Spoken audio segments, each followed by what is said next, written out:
E pā nei mātou punga e tuku whakamoe mi te whakapētai atu ki a koe e pā ki a arahina mai mātou, ki a tautoko mai i a tātou nei taiohi rangatahi, ki a pai ai tino honga o ngā iwi, o ngā hāpuri, mō te motu whānui, mō te whenua katoa o Aotearoa nei, e pā tukuna mai tō tautoko tō kaha ki roto i a tātou, kia tū mai I Wainganui I ngā kai tohu rawa muni I tēnei rā. Nō reira e pā anei mātou e tuku whakamoe te whakawhetā atu kia koe I runga I tau ingoa o te tama o Ihu Karaiti, ki ake, āmene. I te tuatahi ka tuku whakamoe ki te tātou mātua nei te rangi, nāna nei ngā mea katoa mai te rangi ki te whenua. Whakahonore tō tātou ki ngā Māori atu heitia, e noho mai rā I runga I tōna ahurea o tapu, tai noa ki ngā whare tapu, huri noa I te motu. Kia rātou mākua ngaro e te arutu e te tirohanga kanohi, haere atu rā. Kia tātou te hunga ora, I raro I tēnei kaupapa, tēnā rā tātou katoa. So just to briefly translate my mihi, I acknowledge God and the higher powers that we will connect to and transcend through. I acknowledge the Māori King who sits on the throne, and I acknowledge the royal household and the sacred Māori houses that we have throughout the country. I acknowledge the many deaths that sit among us, and that we continue to call on their strength and their power to support us today for our presentation. And I acknowledge us all here for today's kaupapa. And I just want to do a quick waiata, which is from Tiatiawa, my tribe here down in Wellington, just to connect us all back to the mana whenua, the local tribe. E ngā iwi o te motu nei, he raukura rā tēnei, e te tia nei e te ati awa, I te iti I te rahi te katoa, kua tū a te weti, nō runga I ana mahi pai, nō runga I ana mahi tika, I tōna ngā kaupai. So that song just reflects on peace and connectivity and the themes and aspirations that we'll be talking about today. And I'd like to welcome you to ForesightNZ 2016 and to Untangling New Zealand's long-term future. And I'd now like to introduce Ben and our team who will outline why we're here today. Ngā mihi. So we're a group of 36 young New Zealanders aged between 18 and 25, and we come from different backgrounds in different parts of New Zealand. The purpose for the joining of this group is to untangle New Zealand's future for the long-term future. My reasoning for applying for this workshop was that I wanted to meet other young New Zealanders with similar interests to me and people that are also passionate about New Zealand's future. Malolele, my name is Bailey. I hail from Otara, South Auckland, and I'm here as a young Polynesian woman interested in shaping and understanding the future for young people, for Pasifika people, and for women. Hi, I'm Hugo. Coming from a scientific background, I've recognised there's so much uncertainty with the future due to the amount of change we are seeing. I want to be a part of a process which might define and enhance New Zealand's future. Hi everyone, my name's Olivia. I come from the public health sector, and I'm speaking on behalf of a lot of people who are finding it really difficult at the moment in order to show our productivity, especially with these tick box measures that we're trying to fit everybody to at the moment. So we're dealing with a lot of young people, especially with suicide, bullying, rape, incest, things like that. Yet we can't show that we're being productive in terms of helping them. As you know, they don't necessarily fit to these tick box measures. So I've come here today, or for this workshop, for others to hear my voice and also to pick up a lot of opportunities in terms of how to tackle these issues that we're facing. Hi everyone, my name is Griffin Leonard. I study peace and conflict studies, which is essentially looking at the causes and consequences of war and other forms of armed violence. And I say I study it, a lot of people live it. And in my discipline, they actually train us to watch out for our own well-being, because the things that we research are very huge topics and things like that. I've come through relatively unscathed, and my colleagues deal with those forms of violence than I do in their work. But one of the things my research has led me to see And the thing that drew me to this workshop from my research is that things change very quickly. Some of the places in the world today that we would think of as synonymous with violence weren't always that way. In fact, not too long ago weren't that way. We have a peaceful society, relatively speaking, and we actually have to work to maintain that. It's not a given, and it's going to require all of us to maintain it as well. Simple opportunity. So today we live in a world of rapid change. We're dealing with some big, multifaceted challenges, which will continue to be with us into the future. And part of dealing with this is, we've got to consider the uncertain futures that we are going to be living with. And this is really important because we need to start developing resilience now. The earlier we take action, the better prepared we'll be for dealing with the consequences that we might have to deal with in the future. And something that we recognise as being really important is also being comfortable with dealing with uncertainty. And this is where the use of foresight can be really useful to consider those futures that we're going to be dealing with in 40 years from now. We decided to draw up the diagram that we were actually given, which was showing that we have hindsight, which is our past behind us, and we need to acknowledge the fact that there were things that have happened in the past that we are now having to deal with in the future. We also have right in the middle our insight, which is our here and now, and what we can do and think about right now. And then we have our foresight, and with our foresight comes the realm of possibilities, and it is ginormous, as you can see. The cone is to represent the fact that it can go on and on. And right in the middle of that we have that little circle there, which is the realm of probability of these possibilities occurring. And we realise that a lot of people look mainly at that circle, but they don't actually encompass the fact that possibilities are limitless. And even though they may not be probable, it's still something to consider. Okay, so the title of the workshop was Foresight New Zealand, so our primary objective was to exercise foresight, to try and generate as many possible future outcomes as we could. And so in generating the card games that you'll see later, that was our top job. But we learned through generating the card games that just whipping up these outcomes, no matter how ludicrous, it wasn't quite satisfying for all of us. So you'll find that some card games go beyond just possibility generation. They'll actually transcend into developing relationships between different outcomes, examining the effects of those outcomes through different lenses, and then also proposing different policy solutions for certain challenges. We recognise that in the two phases of foresight you encounter different challenges. So in making predictions in the first place, that's tricky, we all recognise that. And then also devising streamlined action plans, another level of uncertainty. So those are challenges, yes, but we don't believe that they're a reason to write off foresight altogether.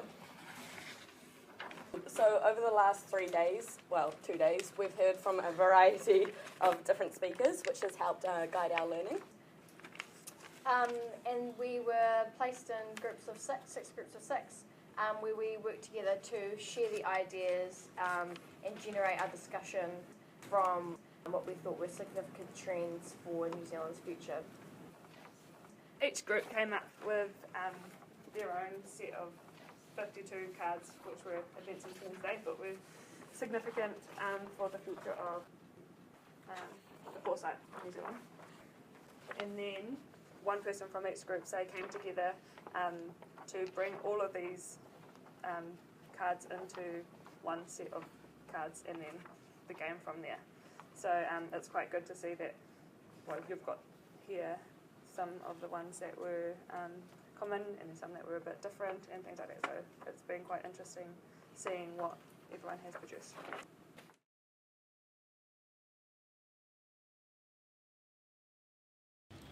So this is an example of mine, Claudia, and Mike's team's option of a game that we could play.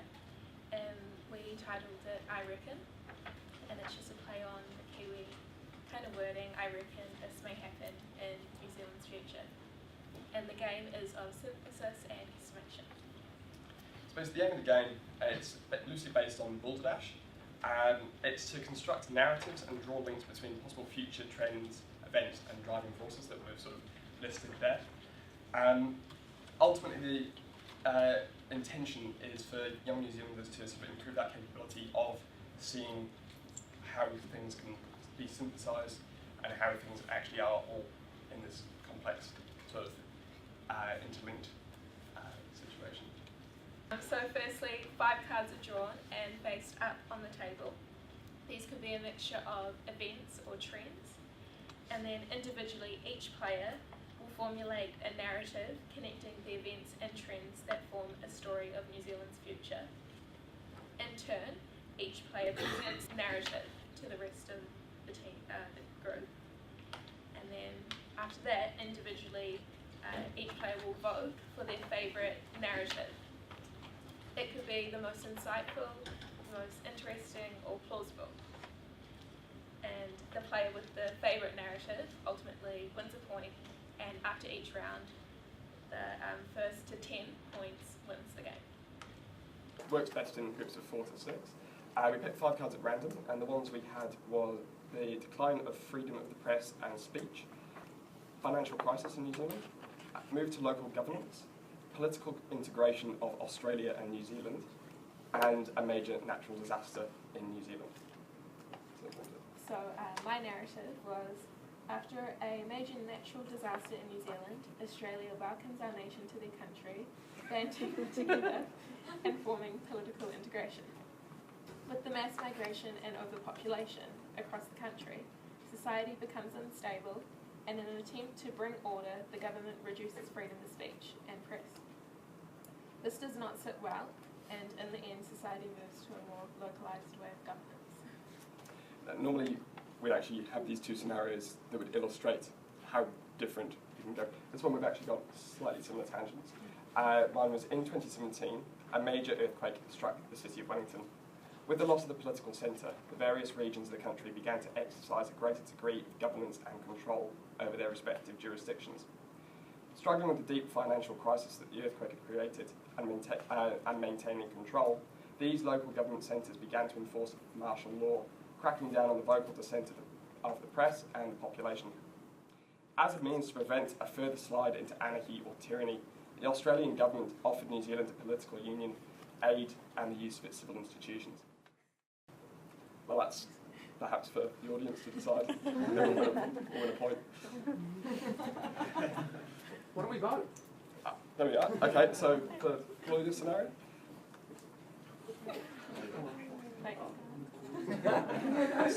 a smattering. And for my scenario, a roughly equal smash.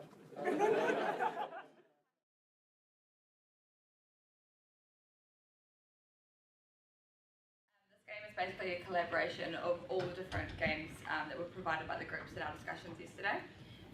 So we chose to include certain elements because we felt that they best achieved the overall purpose of the exercise. That is to consider the multiple implications of each trend and to consider the impact of disruptive events. We have included events that relate to different levels of probability and awareness in reference to the animal categories that have structured our thinking this week. So I don't know if you're familiar with them, but we had black elephant, black swan, black mouse, and lion in the grass. We had trend cards, event cards, and context cards, and the context cards were defined by the Living Standards Framework used at the Treasury. So how each trend might impact or relate to, for example, human capital, social capital, economic capital, natural capital. And so, well, she'll explain the game, but basically we decided to use that framework because it kind of encourages thinking about all the cross-sectoral impacts of each event, so it's not just like one lens, and something that you might not think about, like a financial crisis, something often we don't consider maybe the natural impacts of, or the impacts of that event or a trend on the natural environment, those kinds of things. So kind of giving young people just to think about all the different implications of a trend, and hopefully try and come up with more integrative and useful solutions. Yeah, so we decided that there would be 2 main ways to play this game. You could take a competitive approach, so kind of winner of each round sort of thing, or a collaborative approach. So yeah, choosing one type or the other would just really depend on what your purpose is and who your target audience is. So basically the collaborative is more of a mental exercise that's aimed at generating broad discussion around a topic and more practical policy making, considering multiple effects, whereas a competitive is more of a game function and one of motivation. You can kind of just have a mix of scenarios that are a little bit more nonsensical and fun. Yeah, like I said, we've got the trend cards, the event cards, and the context cards. So basically, each player gets 4 cards, 4 trend cards, and we've got, is the context one? Yeah, the context cards are randomly shuffled, and one is placed in the middle. So I guess we've got the natural capital. And then we each have 4 trend cards, and in a circle, you kind of choose, so for example, we've got the cards, mass migration to New Zealand, decline of the traditional family unit, dairy prices plummeting, or for the industry like losing its importance in New Zealand, and the development of autonomous machines. So those are kind of potential, likely and New Zealand relevant kind of futures. No time limit, obviously, if it's just a collaborative game. But if it's competitive, you have 30 seconds. You choose like possibly the easiest one you can argue. So if I choose like mass migration and put down, and I'd be like, oh, this has immense impact on our natural capital sector because obviously huge influx of migrants that put strains on our cities and infrastructures. It could overpopulation could have really bad impacts on the environment, and all the building of new facilities to cater to this huge influx of migrants again also has a negative environmental impact. So I'd be like, this is a hugely important trend or whatever, and I only have 30 seconds. So it can be something really unrelated. I'm trying to demonstrate that you're really time constrained. So it's really the first thing that comes to your mind. And if you're not doing it competitively, you can take more time and come up with something a bit more viable. Yeah, a bit more. A bit more considered. Yeah. And so then we'd go in a circle and everyone kind of proposes, and at the end of the round we'd vote for which one was the most convincing argument. So our second round is more thinking about the relationship between that and the sudden shock or event. So an event card, so this pack is then dealt. So we have New Zealand becomes a republic. So each person will then explain how that new event changes the scenario that they've just described in relation to the trend and context working together. So for example, New Zealand becomes a republic, and this means that we may have to think about how we reshape our constitution, for example. And if that was on its own, we might use more of like mouldy values and that those often relate to the way we think about our natural resources. Whereas if we have mass migration to New Zealand, we could have a whole lot of different ethnic groups that are becoming more dominant, and we may have to think about that when we're creating our policy options. Yeah. So from this point, we could also vote then on best pitch, or we can just have a more generate more of a group discussion from that point. When you win the round, so it depends on the complexity, but if you had a winner at the end of the 2 rounds, then it's how well you sustained your argument, both so you've related those two initial factors, the capital and the trend, and then you've accounted for the event, so impacting upon those 2 things, and the winner of the total argument is the winner of the game, all of that round, and then obviously the next round is just a new category, and you just keep going until all the cards have been dealt. So that's our first kind of version of the game. Yeah. If we wanted to take it a step further and actually use it as a policy generating tool, we would keep the first 2 rounds of the game as the same, and then round 3 go around again and individually develop a policy approach based on our understanding of how these 3 factors work together. Like a policy approach would be kind of thinking about the way we entrench New Zealand values in our society in terms of education, and maybe legislation, so that if we do have this mass migration to New Zealand at the same time as New Zealand's thinking about becoming a republic, we have these core values to draw upon in relation to the digital world. Yeah. Agreeing? I think. I think a lot of people took really similar events and things, but a different way of thinking about them in the way we wrote cards. I think we found that wording was really important. And also just when deciding a game, we had to do a lot of thinking about what our main purpose was and what is the reason we're actually doing this. Do we want to generate policies? Do we want to just get people thinking about how 2 things relate to each other? Yeah.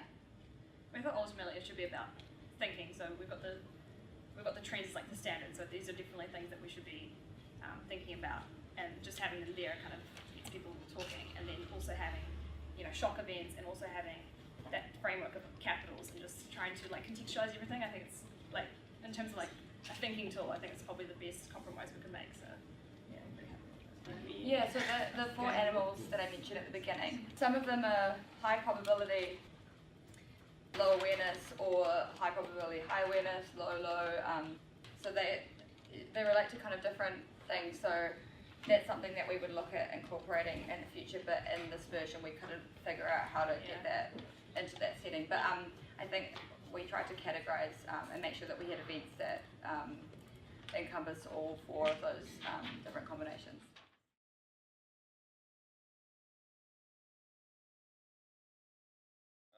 So I guess as Alex described, the game they just said is kind of a collaboration of, as well as we could fit the games we had already designed together in a harmonious way. So our game is kind of, you'll notice areas of similarity, obviously, because we kind of pick areas from each one. And Amy's going to start with kind of just with the aim of the game. Yeah, okay, so obviously like the aim is to stimulate a debate on topics of New Zealand's future by providing possible scenarios that could be possible with varying levels of uncertainty. This is represented with like the concept of change and chance through the idea of a card game. The game is competitive, which is quite good because it stimulates discussion and an incentive to play amongst individuals who may not necessarily usually be participating in such a discussion. And we thought that this could be incorporated on different levels with, like Alex was saying before, with different levels of complexity. So we'll just run through a few of the instructions. Yeah. So in our version, you've just got trends and events. So trends are obviously following along and continual, whereas events are kind of rapid onset. You could or may not have seen it coming. We don't, in our version, it doesn't lean so much towards the probabilities. So the way it works is we've got the two piles. You've got an event pile and a trend pile. So each person, I guess you've got 5 tokens, which are like it's kind of the currency of the game. And at the start of the game, everybody picks up 4 trend cards. So you've got 4 trend cards in your hand. And at the beginning of the game, you put up an adjudicator. So they're kind of neutral for this said round. They're kind of the all-seeing eye in the background, so they don't play a card that round or vote on a winner that round. They're kind of team neutral. So what they do is they will pick up an event card, flip it over, put it in the middle of the table. An example could be natural disaster. We keep it broad in the context of the adjudicator then gets to describe a scenario of their choosing. So this brings forth multiple scenarios of possibility. E.g. A volcano erupts in Auckland. Yeah, exactly. They say volcano erupts in Auckland. The players then look through their trend cards and pick one that they decide is going to be, in their position, the most relevant due to said volcano in Auckland, and each person places it face down on the table. So everyone's got them down. Then, once everyone's placed it down, to the left of the adjudicator they get flipped over, and they have to describe all the linkages in relation to their trend, kind of similar to what was happening before. And then at the end, each player has the opportunity to interject and say like they might not agree with that point and why. At the end of the round, everyone has the opportunity to vote with their currency. So the adjudicator will go, okay, vote. Everyone simultaneously places a coin or token on the card that they think is most well described, relevant, and the one who has the most tokens wins that round. In the case that there is a tie, the adjudicator then votes and they say why this one was more valid. They don't place any currency on this, and then that card gets placed in the middle in addition to the event card, and the game continues. The cards that weren't played, the trend one that wasn't picked, are discarded, and the players pick up a new trend card. So you've always got 4 cards in your hand in theory. The event card and the winning trend card stay on the table, and then you move to the next person as the adjudicator. They present a new event and can relate it back to the previous event, as would happen in society if there was a volcano eruption in Auckland. The next event could be the global financial crisis. Yeah, exactly. And you can link back so everyone would play another trend card that they find most relevant, and then you can use the previous ones that are already on the table as kind of a way to describe how the two are linked. So you could say, let's say my trend is housing shortage, exactly, because there was a volcano erupted, and also with the global financial crisis, it's impossible to get cheap housing. And you can link them together so that way you're creating a narrative along the way instead of having it as individual secular events. And so I guess you would play it until the point that you can either have it that everybody's had a turn at it as adjudicator, or it may get to the point where one person has all of the coins. And if you happen to run out of trend cards, all the discarded ones from each round just get shuffled and then flipped back up the other way, and they can be reused again because trends can be relative to multiple different events. There's a lot of similarities with the previous one, and we've been playing it since lunchtime yesterday, and it's a really fun game. Each round seems to last about 10 minutes-ish, so it can be anywhere from a half-an-hour game to a 3-hour game, depending on how long you want it to be. Into like new inventions or new development of new technology and things like that. And with trends as well, like things that we think. So one was, I'm not sure if this one included in the final pack, but one in our group was the trend towards New Zealand becoming a more bilingual society, which I would regard as a positive thing. Yeah, and other positive events that we included were like some of the sustainable development goals being reached and like how that would affect our trends. So we didn't want it to be a totally negative game where only horrible things could happen to New Zealand and the rest of the world. So we decided that there was some merit in having positive scenarios. Our game kind of just sort of outlined issues and how they were interrelated, and I think like that's where the game could be extended in terms of policies, and I think that's where Alex's group was. That's where you've got to buy the expansion pack first. Because there was a couple of cases where people voted not necessarily on based on what the best argument was, but which one would mean that they got the most points. So the way we tried to rectify that was everybody votes at exactly the same time, so you can't go. Like, I guess because people were playing, like, let's say you could vote at your leisure, so we had it that, these people had 2 points and we had 1 point, and they really wanted to vote on our one, but if they voted on ours, then it would go down to a tiebreaker, and ours was the better policy, so therefore the adjudicator would pick that, and they would lose. So we rectified that by saying that everybody has to vote at exactly the same time. And then the benefit of having the adjudicator switching each round is that everyone gets the opportunity to make the indecision in the case of a tie, which we thought promoted, evenness. And also with you mentioned the politics around it, that is very real life based as well. Like I could think of scenarios where a certain party might not vote on a policy just because a party they don't like has put it forward, and it's very relevant to real life.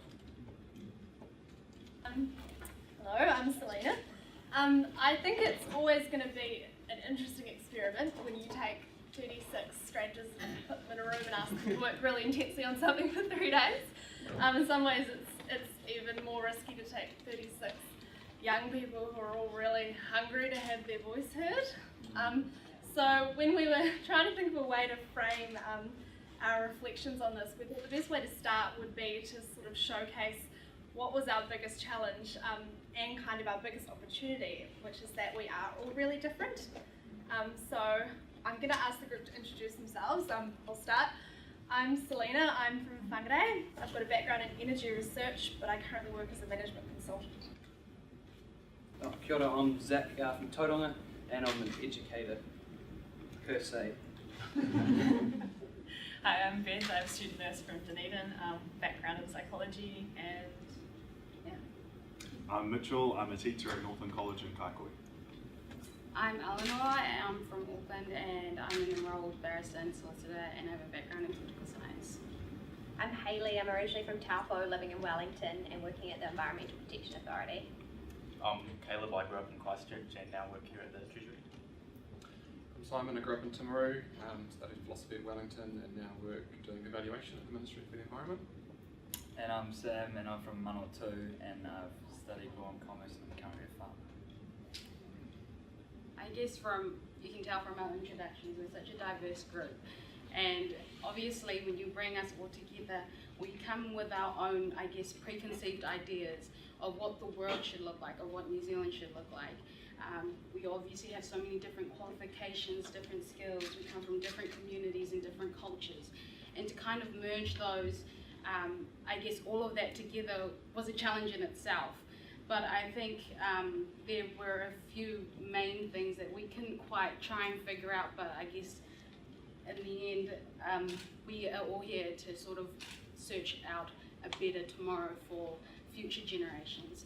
And that's what Foresight is all about, and I think that's what was so important about this workshop, to really try and get to the key point. What are we doing here? Where are we going? How are we going to get there? So I guess some of us also will share, I guess, some of those challenges and conflicts. So we came across many different conflicts in our, listened to speakers, we heard about climate change and trends in technology, and it was incredible.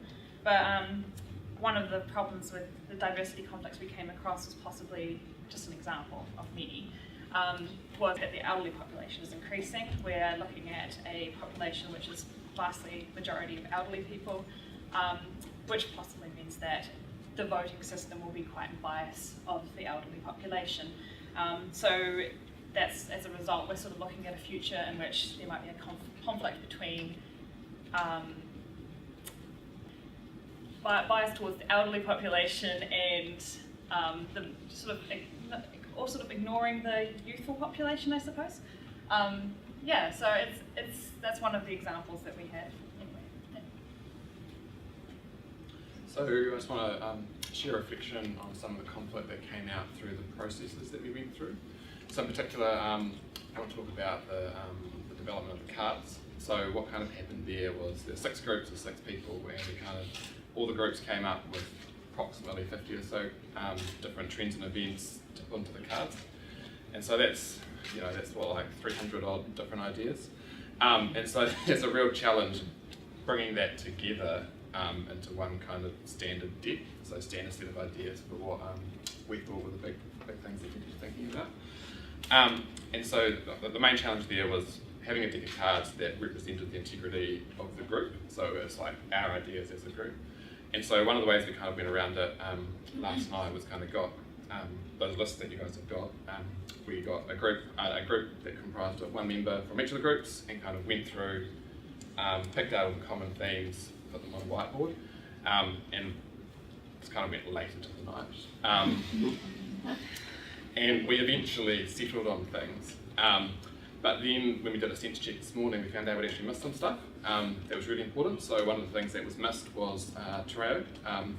It was just completely fallen off the radar, but it was something that many groups had really identified as a key issue. So I think it's back in there now, which is really good. But that kind of got me reflecting, because we owned that process, but in a sense, if it wasn't for the sense check, we kind of had failed because we didn't actually have something that reflected the integrity of the group. And so thinking wider, we own the processes of government, the systems of government, and the question is, do they actually enable us to reflect the integrity of the country, what the country wants, and if they're not, what are we going to do about it? So that was kind of like a key kind of learning, I guess. We own our processes, and it's actually up to us to influence them if we want them to have better outcomes. And so in thinking about sort of what we might present today, we sort of had to think about what could be some of the unifying themes we saw across a bunch of really diverse trends that we saw. And one of the trends, perhaps, what was a good candidate was technology. And I think no one will deny that sort of there's a lot of technology-related events, but there also are sort of the ones that seem sort of non-tech. But it's not like technology really happens in isolation. It's not like you're walking down the street and then you get jumped by a stray Airbnb or anything. It's sort of the fabric of society is actually affected. And so one sort of trend we noticed is that, society is more connected than ever, and the pace at which that connectivity happens is faster than ever. So there's sort of this concept that, perhaps human evolution has sort of come to an end to an extent. But with this sort of connectivity, to an extent, it's ideas that are actually being exposed to competitive forces that they might not have really been before. So some examples of that might be sort of the competitive forces in journalism now, where you look at sort of how business models and media are changing and the effect that actually has on democracy. sort of competition and employment shifting from the job level to the actual sort of gig level or trip from A to B level, and even someone's identity in the age of social media, where you sort of have a public front that can be sort of rapidly critiqued, and even, you know, as we've seen in recent years, where people take their taxable activities around the world. And so a challenge potentially more than ever is that having a noble or good idea isn't enough in itself. You've got to think about how the concept is actually going to propagate through the system, and spend as much time thinking about the idea itself as to how well it's going to propagate and where you can best pull levers to propagate those ideas. So a further common theme, and it's already been touched upon, but is change. And the thing is, all we really know right now is this moment in time, and that's going to change. Life is going to change, society is going to change. We as humans, we're inherently scared, we're fearful of change. However, we also are very adaptable people, we're flexible. We need to make sure that our policies, our societies, our communities follow this. They need to be flexible, resilient, adaptable to change, because it's all well and good. I mean, we can think about change, but we don't really know what's going to happen, so we can just prepare for it. And I think a challenge to all of us is recognising the awareness about the impetus that we should put on the engagement and participation inside creating, as Bill English said, creating a society of busybodies. Because he sort of challenged me to think about us and leading that decision-making process and being able to carry that torch, so to speak, and take that back to our communities, our schools, and our families, and let alone our networks, to incite not only us being the busybodies, because this has been a great vehicle, and thank you very much for the opportunity to come here and be amongst 36 great minds, and Wendy, thank you as well. But to further that, to take that back to where we come from and to incite that, I suppose, awareness and that engagement in the decision-making process for not only our communities but for our country as well. And just picking up on that, it really is, education really is powerful, and it really is the key. And as Zach said, as we return to our communities, even though we can't predict what the future really does hold, but what we can do is we can promote kōrero about what we are passionate about, what matters for us, what's going to matter for our tamariki and our mokopuna, and then how can we go about and making sure that what we do in the present is going to have a long-term effect in the future. So even though we've all come from incredibly diverse backgrounds and all have our own interests and probably motives that we wanted to bring here, I think we've all seen the greater good of collaborating and compromising our ideas to hopefully bring a better future for New Zealand. So now I'll hand over to Matt and Solomon. The year is 2050 and climate change has been exposed as real. That is a fish. She is dead. Oh, my feet are wet. And scene. I'll hold your applause to the end. Scene 2. It is 2035 and autonomous cars are the norm.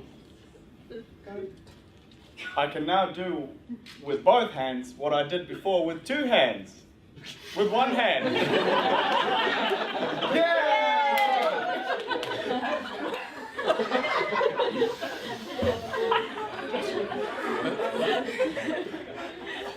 The year is 2016 and equality is rife in the Treasury. Oh yes, I got paid $1,058. Same here. Nice work. Yeah. Hey, you really deserve it, man. Yeah. Pull it together, mate. Hey, you do the same job as me. What did you get? Oh, for the same hours? Hang on, wait. Oh, 890 maybe? Oh, nice one. Well done. And scene. Applause.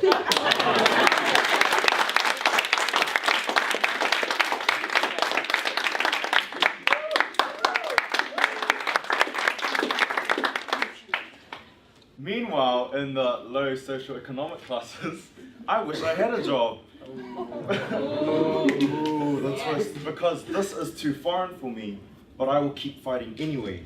Try to wrap my mind around it, intellectual elastic. Don't snap it, tell my people. People tell me, so I fight in every way.